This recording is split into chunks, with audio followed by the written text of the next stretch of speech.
Kamusta? Kami po ulit ang family na Basilia. So, anong event ngayon? So, lumabas lang kami ng mga family. Umating kami ng charity event for our MFC youth kasi magkakaroon ng event dito sa Edmonton. Sila ang province na ito yung mag-host. So, pero kanina lumabas kaming mag-aama lang kasi naiwan lang yung asawa ko kasi kanina meron siyang presentation, online presentation lang para sa kanyang CPA license. So konting gulong na lang, konting kembot na lang makukuha niya na yung kanyang inaasam na lisensya. So, umalis kami because kailangan medyo tahimik, tapos hindi maka-istorbo, walang ingay. So, pumunta kami ng outlet mall dito malapit dito sa Edmonton International Airport. So, ibala ko pa sana mag-vlog habang nagdadrive pumunta doon. Unfortunately, nakalimutan ko yung camera ko. So, ayun, yun ang kaganapan. Pero, papakita ko muna sa inyo kung ano yung mga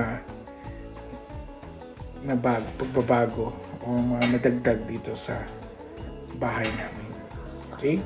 So, I think napakita ko na ito. So, bigyan ko na ito ng camera para makita yung mga kaganapan dito sa bahay. Para makita rin namin pag dumating yung mga bata. And then, yes, bumili na rin kami ng robot vacuum. Most especially pag marami kaming bisita, tinatamad kami maglinis. Malaking bagay ito sa amin. So, I think binili ko ito sa mismong website kasi mas cheaper siya compare sa Amazon. And then, akit tayo dito.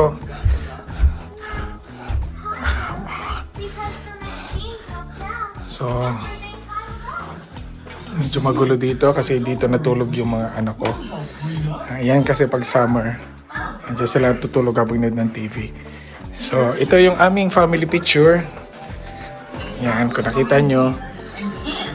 Oh, di ba? Seryosong seryoso. So, ito yung aming family room. Or loft. Or, yan. So kung napapansin nyo, simpleng-simple lang. Walang mga cheche-boreche. Ayan. Yan. Yan yung aming family picture. Laundry naman. So maglalaba pa ako maya-maya. Nilagyan ko ito ng tint para hindi kita kami dito outside. So bala ko sana lagyan ng kurtina pat pangit. So tint na lang. Sa Amazon ko lang siya binili. Yun. And nilagyan ko lang ito yung runner. Oh, ito naman ano pa itong aso namin. Gusto yata yung ma-videohan. Okay. So nilagyan ko to because ito talaga malimit na nadudumihan. So and at the same time tapat rin siya ng pinto, boat. So, kailangan kong lagyan ito kasi ang dumi na laging madumi siya. So, unlike ito, okay, nag-absorb siya ng kung galing ka sa labas, kung basa yung sapatos mo. Then, kung maraming bisita, dito lang may ilalagay. So, ito kasing mga wood nito, lalo na yung mga bagong build. Ito na yung mga quality ng wood na nilalagay nila. So, sabi nila ito na yung mga latest. So, pero kailangan lang punas-punasan but no chemicals. Tubig lang. Kaya ako ginagamit ko ay ang tawag dito? Steam. Yan, para mas madali yung mga putik. Matanggal yung mga dumi. And then ito, nilagay ko dito itong sulok ng bahay para yan,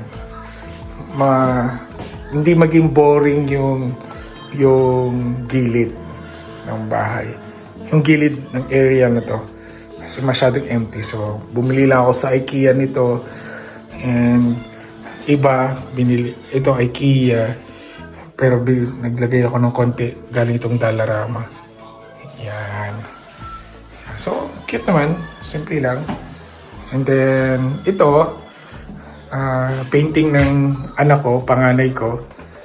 Ayan. Tapos, ito naman, Father's Day gift ng bunso kong anak. Painting niya. So, wala pa kasi ako mailagay na naisip na pwedeng ilagay. So, for now, nilagyan ko muna yung mga painting ng mga anak ko. It reminds me kung ano, di ba? Ang ganda rin naman. O, yan. O, di ba? Laking tulong ito para makita kung okay ba yung suot mo. Yan. Tapos, ito, ano lang to, artificial plant. Ayan. So, less maintenance, at least malaking tulong yan. Para yung space dito, ma-maximize. So, hindi siya masikip. So, pag dito nagkakape, ito yung space ng asawa ko, yan, paborito niya. At ako dito pag nagkakape. Okay. Ayan. And ito, pinag-iisipan ko pa kung anong ilalagay ko. Ano pa yan? Kumbaga, to be continued yan. To be follow pala. So, yan. Ang dumi ng aming. Kasi galing nga kami sa labas.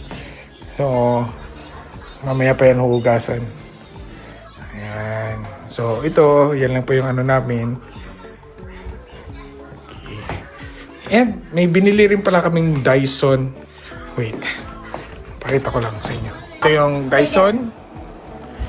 Ayan. Binili ko rin yan. So, sa room namin. Gagandahan kasi nito, 2-in-1 na air purifier. And dati pa ako naghahanap ng air purifier.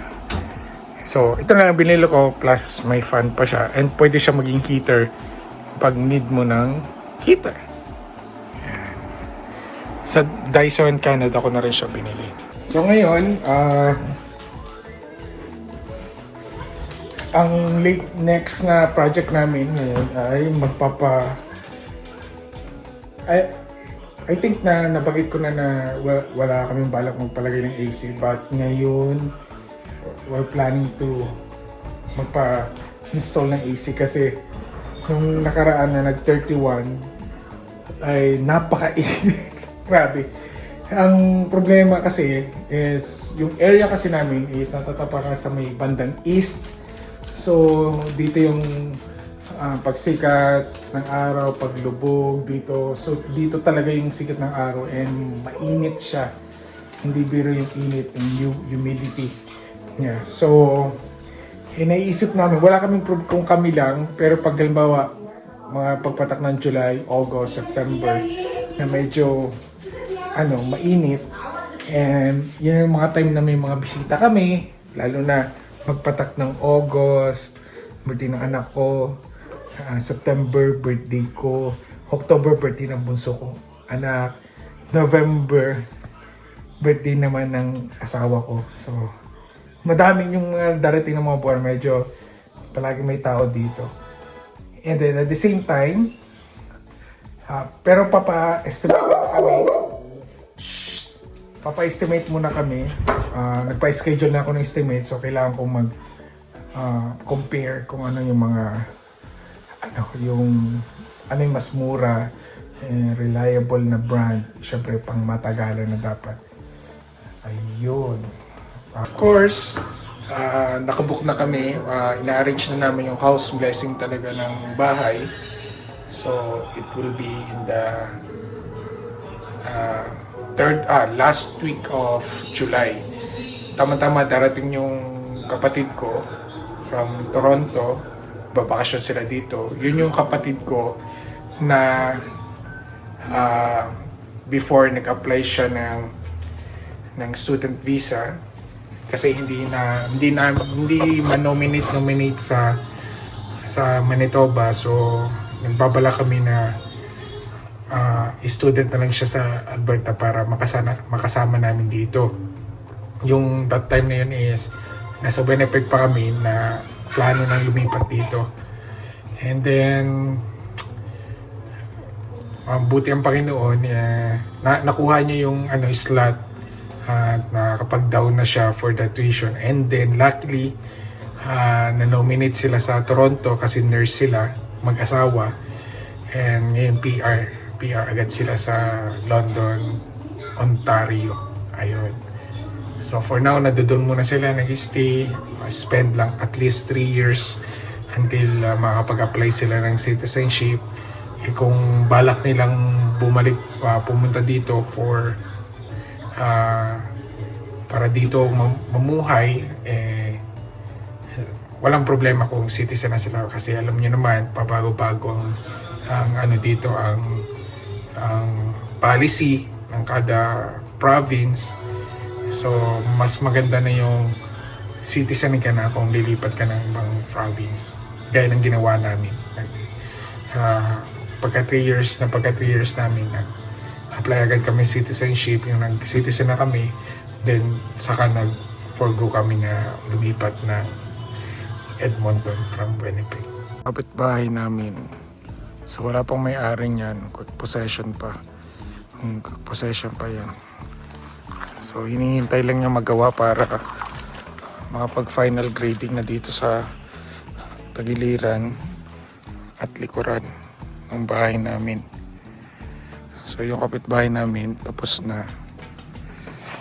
Kami na lang ang naiiwan. So hintayin lang namin matapos itong, ang alam ko itong mga side na lang ng bahay na to. After that siguro yun, tatawagan na kami ng builder kung ready to na to. Papadala na sila na mag-grade dito. Tatambakan itong lupa until here. Ayan.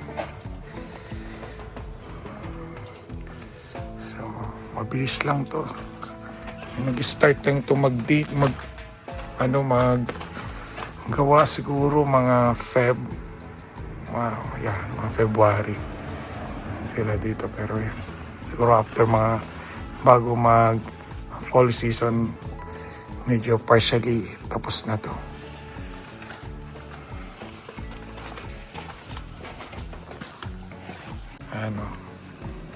Puro sold out na yan. Ayan. So, ito na nga pala yung basement. Nilinis ko na. Dati dito yung mga screwdrivers. So, ayan. Arrange na siya. And then, dito ko sinasampay yung mga damit.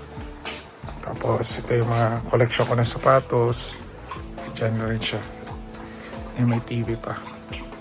Hindi magamit. Ayan. So, malaki pa to. Malaki to kasi nakaabang dito yung sa kitchen. Tapos doon yung washroom. Tapos siguro bed. Dito. Tapos ito sala. Pero wala pa namang bala kami ipa-finish basement to. May mga dapat pa kaming i-priority. Sa ngayon dito lang nakatira yung aming dog. Ayun. Ito yung masashare ko lang sa aming basement. Ito yung garahe naman walang pagbabago. Ito yung mga bike, yung mga recycle, yung mga bottles na pwedeng ibenta, mga winter na tires ko. Pero ito plano ko, lalagyan ko ng shelves. Itataas ko yung mga hindi kailangan, ilalagay ko siya dito para mas lalong lumuag. Itataas ko itong mga iba. Yan. So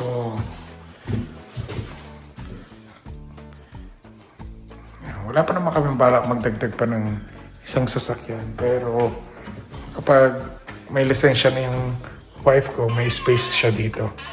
Ito kasi ginitna ko lang to. Pwede siyang i-park ng banda dito para kasya pa isang sasakyan.